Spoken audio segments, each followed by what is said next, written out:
Airlines ने 3 महीनों के लिए बंद करने का ऐलान किया है। इसके तहत अब 14 जून के बाद से फ्लाइट की बुकिंग बंद कर दी गई है। दिन की फ्लाइट उपलब्ध रहेगी, लेकिन 15 सितंबर तक के लिए रात की उड़ान सेवा बंद रहेगी। मिली जानकारी के मुताबिक दिल्ली एयरपोर्ट के टर्मिनल 2 में काम हो रहा है, जिसकी वजह से रात की उड़ान सेवा को रोका गया है। ये मतलब परेशानी वाली खबर है। हम लोग प्लान किए थे कि 20 जून को दिल्ली जाएंगे, वहाँ एक शादी समारोह में भाग लेना है, लेकिन जब नाइट फ्लाइट की बुकिंग करने लगे तो बुकिंग बंद कर दी गई है। 14 के बाद से बुकिंग नहीं हो रही है। इंडिगो प्रबंधन को सोचना चाहिए इस विषय में। एक तो देवघर में से बहुत कम विमान सेवा शुरू हुई है, और जो शुरू भी हुई है वो किसी कारणवश 3 माह के लिए बंद कर दी गई है। इससे निश्चित रूप से देवघर वासियों, आने वाले तीर्थयात्रियों और स्थानीय लोगों को परेशानी। 15 जून से दिल्ली और देवघर के लिए फ्लाइट सेवा बंद हो रही है। नाइट लैंडिंग बंद हो रही है। हालांकि दोपहर का जो फ्लाइट है वो चालू रहेगी।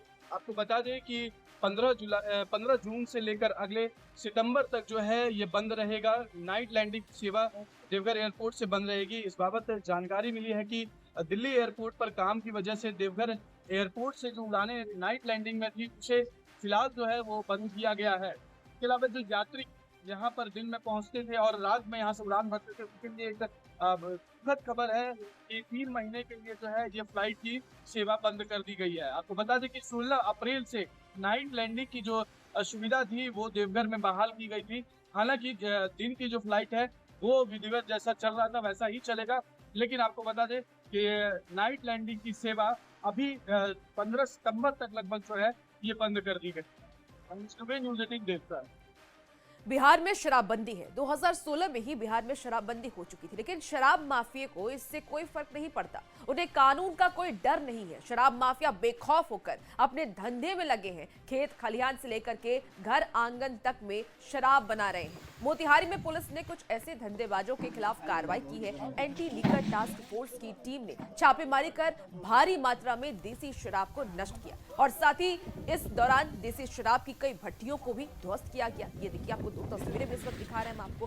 पुलिस ने शराब के साथ कारोबारी को भी गिरफ्तार किया है। तो घर आंगन में किस तरीके से देसी शराब बनाई जा रही है वो आप देख रहे हैं, और पुलिस प्रशासन की तरफ से इस पर कार्रवाई की जा रही है। भट्टियों को ध्वस्त किया जा रहा है। 7 कारोबारी को गिरफ्तार भी पुलिस ने किया।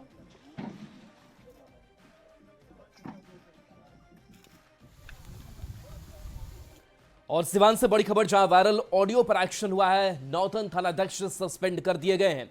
थानाध्यक्ष उमेश कुमार पासवान सस्पेंड किए गए हैं। एलटीए प्रभारी मनोज कुमार भी सस्पेंड किए गए हैं। एसपी अमितेश कुमार ने यह कार्रवाई की है। दोनों पर प्राथमिकी दर्ज करने का आदेश दिया गया है। बता दें कि शराब को लेकर के ऑडियो वायरल हुआ था। वायरल ऑडियो में दोनों का नाम आया था। वायरल ऑडियो में 20,000 रुपए लेन देन की बात थी, और इसी मामले में कार्रवाई की गई है। निलंबन हुआ है।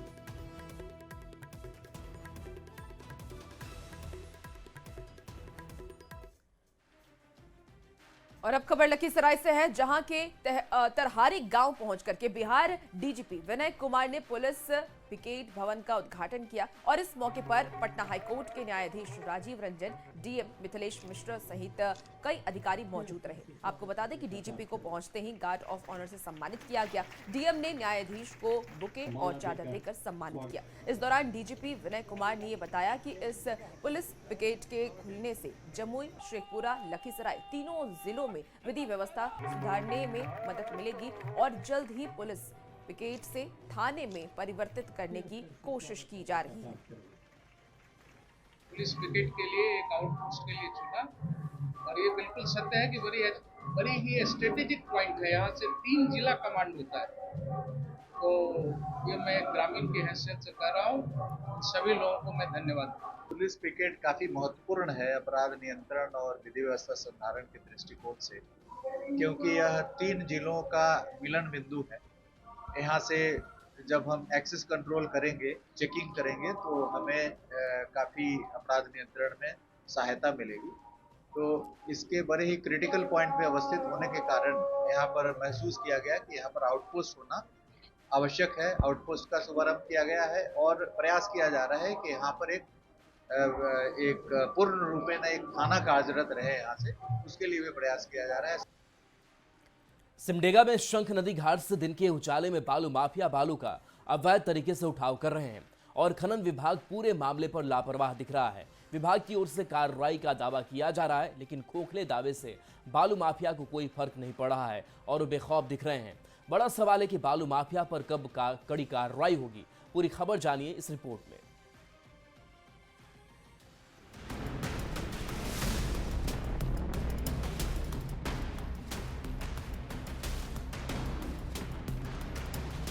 अब से कुछ ही दिन बाद नेशनल ग्रीन ट्रिब्यूनल की ओर से बालू उठाव पर रोक लगा दी जाएगी, लेकिन उससे पहले ही सिमडेगा में बालू माफिया बेखौफ दिख रहे हैं।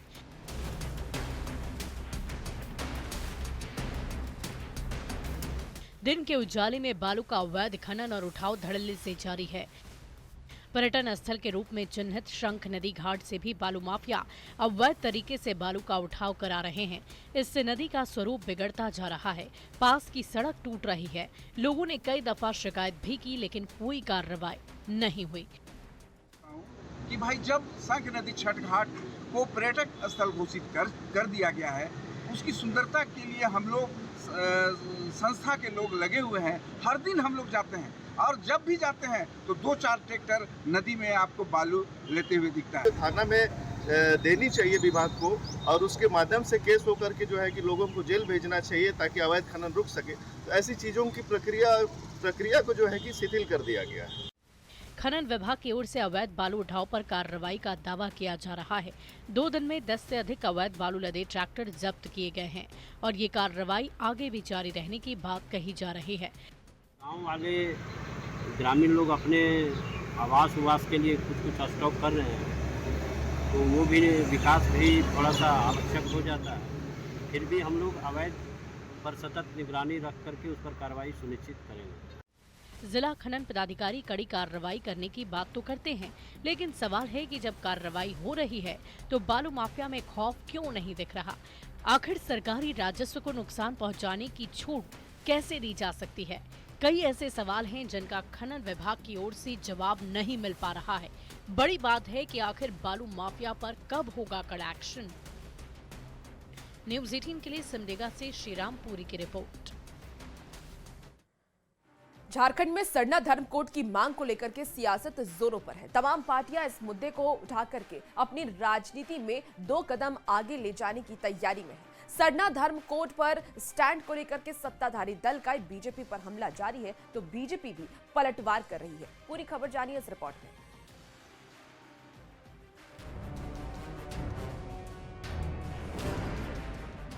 सरना धर्म कोड की मांग को लेकर झारखंड में सियासी संग्राम जारी है।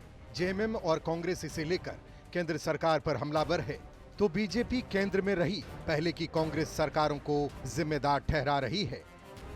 सीपी सिंह ने तो दावा किया है कि जनगणना कॉलम में सरना धर्म कोड के पीछे मिशनरी समाज की चाल है, जिसके पीछे आदिवासी आरक्षण का लाभ उठाने और मिशनरी से जुड़े रहने की दोहरी चाल है। ये चाहते हैं कि भारत कमजोर हो, यहाँ सरना धर्म को मानने वाले कमजोर हों। जब सरना धर्म को मानने वाले कमजोर होंगे तो स्वाभाविक रूप से इनका धर्मांतरण का जो धंधा है वो तेजी से आगे बढ़ेगा। धर्मांतरण में अगर कहीं कुछ दूसरा विषय सामने आता है कि पैसे के लालच में या डर से, लोभ से, तो उसके लिए कानून बना हुआ है, उस पर बहस की गुंजाइश नहीं है। लेकिन सरना धर्म कोड, उस पर आप 2 टूक बोलिए। सत्ताधारी दल का आरोप है कि सरना धर्म कोड को लेकर बीजेपी का रुख पूरी तरह साफ नहीं है और आदिवासी समाज को उलझाने की कोशिश है। इस आरोप पर बीजेपी नेता चंपाई सोरेन ने करारा पलटवार किया है। जनता की जो मांग है, झारखंड की जनता की जो मांग है, उसके साथ बीजेपी को खड़ा होना पड़ेगा, तब जनता उनकी ओर ध्यान देगी। वरना ये इसी तरह के नकारात्मक, जो जिसको नेगेटिव पॉलिटिक्स बोलते हैं, वो करते रहेंगे और जनता उनको नकारते रहेगी। इतना दिन सत्ता में था कांग्रेस, क्यों आंदोलन के प्रति उनका सहानुभूति नहीं आया? दूसरा बोलने से तो हम नहीं मानेंगे। 2027 में देश में जनगणना होने जा रही है। जब तक सरना धर्म कोड को लेकर स्थिति साफ नहीं होती, तब तक सियासत थमने के आसार नहीं दिखते।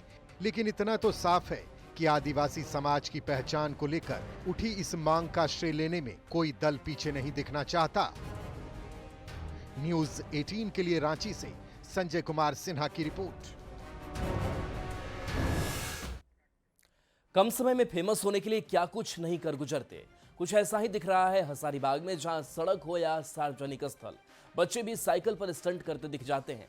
बिना किसी सेफ्टी गियर के बच्चे झील परिसर, सड़क हो या फिर खुला मैदान, साइकिल पर स्टंट करते दिख जाते हैं। एक पहिए पर चलना, हवा में उछलना जैसे स्टंट ये बच्चे बिना किसी ट्रेनिंग के करते हैं, जिसमें हादसे की आशंका बनी रहती है। बच्चों ने बताया कि स्टंट करना उनका शौक है, लेकिन शायद उन्हें ये नहीं पता कि ये शौक जानलेवा भी हो सकता है। न्यूज 18 अभिभावकों और प्रशासन के अधिकारियों से अपील करता है कि इन स्टंट पर जल्द से जल्द रोक लगाई जाए। वो मतलब उठा कर उसको पैडल से मारते हैं और ब्रेकिंग लेते हैं। बिना सेफ्टी का तुम लोग स्टंट कर रहे हो, डर नहीं लगता है? लगता है। लगता है। क्या ये सब करना सही है? नहीं। क्यों करते हो? इसीलिए। घर पे मम्मी पापा बोलते नहीं है? बोलते हैं। पर क्यों करते हो? हेलमेट है हम लोग पास। अच्छा, सब चीज़ है पर नहीं लेकर। थोड़ी सी मिस्टेक में बहुत हादसा बड़ा हो सकता है, पता है ना? हाँ। और देखिए, पटना में अपराध पर नियंत्रण और अवैध गतिविधियों पर रोक लगाने के लिए पटना पुलिस ने रविवार की शाम सघन चेकिंग अभियान चलाया, जिसमें यातायात नियमों के उल्लंघन सहित संदिग्ध लोगों की जांच की गई, ताकि अपराध में कमी आ सके। जो लोग कार के शीशे पर काला फिल्म लगाते हैं, पुलिस उन पर भी शिकंजा कसने की तैयारी में है, क्योंकि काले शीशे की आड़ में कई आपराधिक गतिविधियों को अंजाम देकर बदमाश आसानी से निकल जाते हैं। सुचारू रूप से ये चेकिंग चल रही है और हम लोग को उम्मीद है कि इससे जो आम जनता है इसके अंदर एक सेफ्टी का वातावरण बनेगा और जो अपराधी हैं उनकी गतिविधियों पे हम लोग अंकुश लगाने में कामयाब हो सकेंगे। काले फिल्म को भी हटाया जा रहा है, देखा गया सर। ट्रैफिक वायलेशंस को लेकर काला फिल्म जो गाड़ियों पे लगती है वो नियम विरुद्ध है, विधि विरुद्ध है और उन पर हम लोग जो ट्रैफिक का उल्लंघन है उसके अनुसार भी कार्रवाई कर रहे हैं। साथ साथ कई बार ऐसा देखा गया है कि काले शीशे के पीछे आड़ में कई आपराधिक घटनाओं को भी अंजाम दिया जाता है अपराधियों के द्वारा, तो उस दृष्टिकोण से भी आवश्यक है कि गाड़ियों पे काला शीशा नहीं लगा रहा है। धनबाद में बीएसएफ जवान राजेश कुमार का भव्य स्वागत हुआ। जेएमएम विधायक मथुरा प्रसाद महतो भी जवान के घर पहुंचे और सम्मानित किया।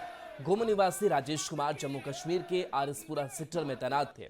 उन्होंने ऑपरेशन सिंदूर के दौरान पाकिस्तानी सेना को मुंहतोड़ जवाब दिया था। बीएसएफ जवान राजेश कुमार ऑपरेशन सिंदूर के दौरान पाकिस्तान की ओर से की गई फायरिंग में गंभीर रूप से घायल हो गए थे। इसके बावजूद उन्होंने मोर्चा नहीं छोड़ा और पाकिस्तानी सेना की 41 पोस्ट को ध्वस्त कर दिया था। दुश्मन पर लगातार गोलियां बरसाते हुए वो गंभीर रूप से घायल हो गए थे, जिसके बाद उन्हें तत्काल बीएसएफ के अस्पताल में भर्ती कराया गया था।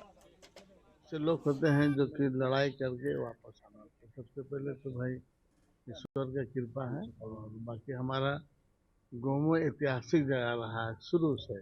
देश के जो भी जवान, क्योंकि वो सीमा पे खड़े होते हैं तो हमारा देश सुरक्षित है, और जब लड़ाई लड़े हैं और देश के लिए लड़ाई लड़े हैं तो उनका भव्य स्वागत करना, उनका हौसला बुलंद करना हर एक भारतीय का कर्तव्य है। और उसी तरह वो जब वापस लौटे हैं तो उनका हम लोगों ने भव्य स्वागत किया। जान जाने का मतलब ये हम नहीं सोचते कि जान जाए, हम ये सोचते हैं कि हमारा भारत माता सुरक्षित कैसे रहेगी। जान से साथ लगा है सर, और फास्ट एड लेके हम लोग फायर करते रहे, क्योंकि युद्ध एक ऐसा दौर है सर, उस दौरान आपको तुरंत ही फास्ट एड नहीं मिलता है और ना ही हॉस्पिटल मिलेगा सर। आपको टेम्प्रोरी फास्ट एड रखा रहता है, जहाँ पर हम फायरिंग करते हैं, उनके साथ लड़ाई करते हैं, तो अपने आप से ही फास्ट एड किया हम लोग। पूरा खुली छूट है सर और पूरा अच्छा से जवाब दिया गया पाकिस्तान को। और अब आपको एक ऐसी तस्वीर दिखाते हैं जो समाज के उस चेहरे की सच्चाई को बता रहा है। जब हम कहते हैं कि बेटा बेटी में कोई फर्क नहीं है, गिरिडीह में बेटा नहीं जन्म देने पर महिला को सजा मिल रही है और न्याय के लिए वो दर दर भटक रही है। ये रिपोर्ट देखिए। बेटी को जन्म देने पर मां को ऐसी सजा, ससुराल वालों ने घर का दरवाजा किया बंद, न्याय के लिए दर दर की ठोकरें खा रही महिला। बेटा बेटी में ये फर्क क्यों? घर के बाहर दो मासूम बच्चियों के साथ बैठी इस असहाय मां को देखिए, जिसे बेटा नहीं होने की सजा दी जा रही है। हैरान करने वाली ये तस्वीरें गिरिडीह की हैं, जहां धनवार के मामा अहरी गांव में एक महिला को घर वालों ने महज इस बात के लिए अपनाने से इनकार कर दिया क्योंकि उसे 2 बेटियां हो गई। और बेटा नहीं हो रहा। महिला की 2013 में शादी हुई थी। शादी के बाद उसने 2 बेटियों को जन्म दिया।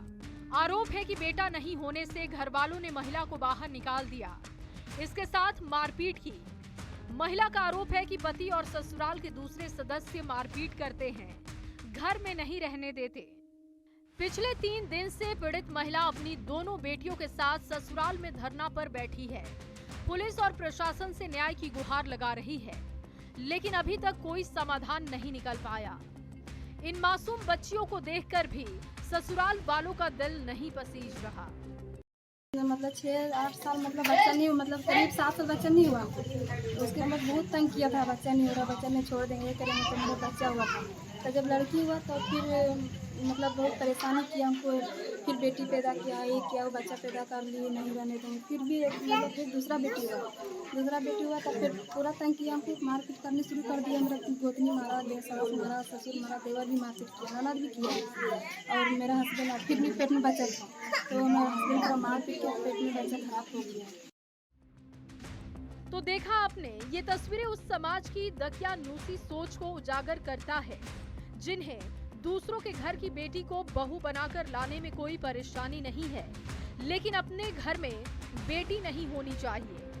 कहने को तो देश हर क्षेत्र में आगे बढ़ रहा है, लेकिन आज भी एक तबका ऐसा है जिसकी सोच नहीं बदल रही।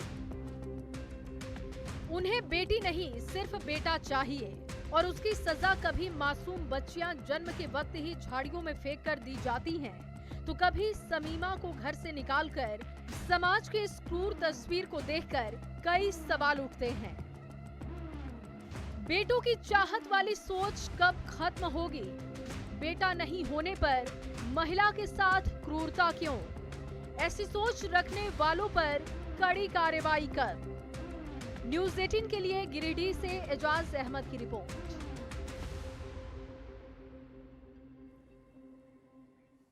खबर पटना सिटी के माल सलामी थाना क्षेत्र के छोटी नगला मोहल्ले की है, जहां आपसी विवाद में 2 पक्ष में जमकर मारपीट और रोड़ेबाजी हुई। मारपीट के दौरान एक गुट के लोगों ने दूसरे गुट के लोगों पर चाकू से हमला कर दिया। चाकू लगने से 3 लोग घायल हो गए, जिन्हें इलाज के लिए गुरु गोविंद सिंह अस्पताल में भर्ती कराया गया। पुलिस ने कार्रवाई करते हुए मारपीट में शामिल कुल 5 आरोपियों को गिरफ्तार कर लिया है। वहीं फरार आरोपियों की गिरफ्तारी के लिए छापेमारी की जा रही है। हम लोग घटना हुआ, जैसे लोग बाहर था, तो लोग आया उधर से सब पानी और 10 बोला कि आधा चाकू से पकड़ लिया गर्दन, उसको मार लगे। हम गए छुड़ावे लगे, हमको पक्का पर रोड पर ढके भागा सब। मारपीट की घटना हुई थी, इसकी सूचना हमें 9:15 बजे मिली। घटनास्थल पर हम लोग पहुंचे, जहां पर 3 व्यक्तियों को चाकू मारकर जख्मी कर दिया गया था, जिन्हें अस्पताल पहुंचाया गया, जहां उनका इलाज चल रहा है। इसमें त्वरित गति से कार्रवाई करते हुए 5 व्यक्तियों को गिरफ्तार किया गया है। राजधानी पटना में एक विवाह ऐसा भी के 13वें संस्करण का आयोजन किया गया। इस आयोजन में 51 जोड़ों का सामूहिक रूप से विवाह संपन्न हुआ। महाराणा प्रताप भवन से बारात निकली और श्री कृष्ण मेमोरियल हॉल तक बारात पहुंची। श्री कृष्ण मेमोरियल हॉल में शादी संपन्न हुआ। राज्यपाल मोहम्मद आरिफ खान, मंत्री अशोक चौधरी, मंत्री नितिन नवीन सहित कई नेता इस विवाह समारोह में मौजूद रहे। राज्यपाल और तमाम नेताओं ने नवविवाहित जोड़ों को आशीर्वाद दिया। राज्यपाल ने इस मौके पर संस्था के प्रयासों की सराहना की।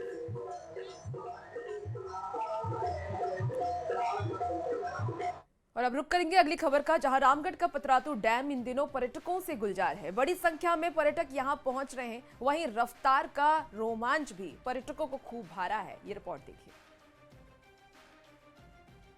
पतरातू लेक में रफ्तार का रोमांच।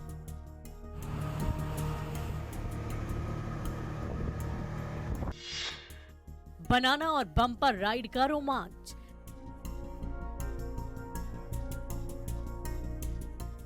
रामगढ़ का पतरातू लेक अपनी प्राकृतिक छटा बिखेर रहा है।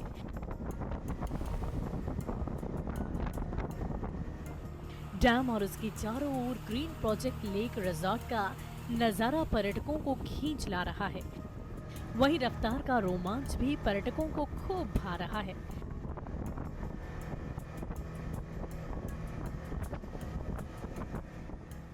आपको दिखाना चाहेंगे, ये बम्पर है और उसके ठीक बगल में वो बनाना राइड है। दरअसल 70,000 रुपये का कीमत है एक का बनाना राइड और बम्पर का। और यहाँ इसे स्पीड बोट में ही रस्सी के सहारे लगाया जाता है। देख सकते हैं रस्सी इसमें लगा हुआ है और स्पीड बोट के सहारे ही बनाना राइड को और बम्पर को खींचा जाता है। इसमें काफ़ी रोमांच है, काफ़ी मज़ा आता है, पर्यटकों के लिए एक नया अनुभव होगा। पतरातू लेक में अब स्पीड बोट के अलावा बनाना राइड और बम्पर राइड पर्यटकों को खूब लुभाता है। बनाना राइड स्पीड बोट में रस्सी को बांधकर तेजी से खींचा जाता है। इसमें एक साथ 6 लोग सवारी कर सकते हैं और इसकी राइड काफी रोमांचक होती है। हम तो पहली बार आए हैं और ये बम्पर राइड में पहली बार बैठे हैं और इसका अनुभव अब वहाँ चलने के बाद पता चलेगी। तो पतरातू लेक में पहला एक्सपीरियंस आपका ऐसा है? जी जी जी। राइड के लिए बम्पर और बनाना लाए हैं, क्या कि पर्यटक देश विदेश से आते हैं तो हर प्रकार के राइड की चाहत होती है। उसको हम लोग देखते हुए पर्यटक की सुविधा के लिए और एंजॉय के लिए हम लोग बनाना राइड और बम्पर राइड स्टार्ट लॉन्चिंग की है नया। वहीं बनाना राइड भी पर्यटकों को खूब पसंद आ रहा है। इसके लिए अलग से स्विमिंग सूट और सेफ्टी जैकेट भी उपलब्ध कराए जाते हैं। रोजगार को बढ़ोतरी के लिए लाया है और पर्यटक को बेहद इसमें देख करके आकर्षित और खुश होते हैं। अच्छा। इसमें घूमने के लिए बहुत ज्यादा आकर्षित और चाहते हैं कि हम इसी में घूमें। पतरातू लेक के लिए एकदम नया है। नया है, बिल्कुल नया है और उम्मीद है कि इससे और हम अच्छा चीज लाएंगे।